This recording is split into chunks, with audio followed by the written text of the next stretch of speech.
اعوذ باللہ من الشیطان الرجیم بسم اللہ الرحمن الرحیم من سبا اللہ تعالی د ټول دنیا باندې خپل عذاب د وبا راغی د کورونا وایرس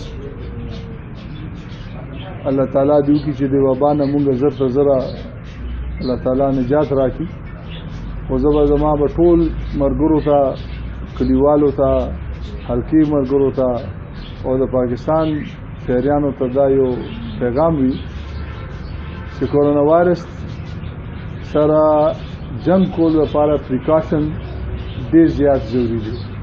حفاظتي اقدامات د علاج نه زیات ضروری دي. پرهیز علاج نه زیات ضروری دي. نو مهرباني وکړئ چې کوم ډاکټران صاحبان تاسو ته دا احتیاطي تدابیر خولي په هغې باندې عمل وکړئ. لاسونه بار بار وینځئ. سترګو خولې سره لاس مه لګوئ. کوشش تاسو دا وکړئ چې هغه احتیاطي په تدابیرو باندې عمل وکړئ. دویمه ټولو ته مې دا خواست دی چې مهرباني وکړئ په سوشل میډیا باندې دا فیک نیوز یا غلط خبرونه دا مه ورکوئ. مخکې د خبر تصدیق کوئ او بیا هغې نه پس کوئ.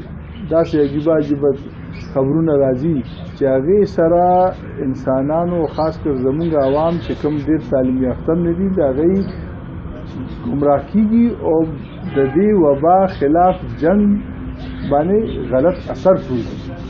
مثال هغه ورځ یو میډیا باندې دا راغله چېرې که کوم کسان شراب څښي هغوی ته دا وبا یا دا مرض نه کېږي.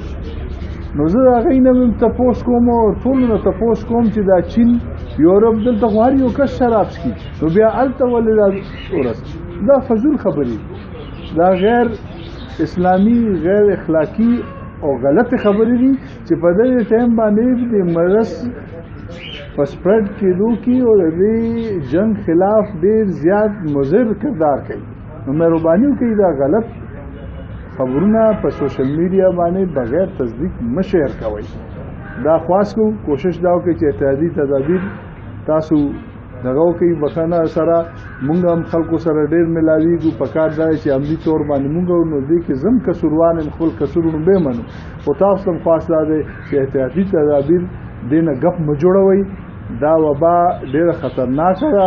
بدقسمتي سره مونږ به حیثیت حکومت به حیثیت خلک دې ته تیار نه یو که الله تعالی دې نه کوي دا وبا راغه او راغې ده نو ډېر زیات به نقصان وکړي. انساني نقصان به وکړي جاني نقصان به وکړي. نو مهرباني وکړئ احتیاطي تدابیر باندې عمل وکړئ. ډېره مهرباني خدای دې عزت وکړي او الله تعالی مې حفاظت وساتي.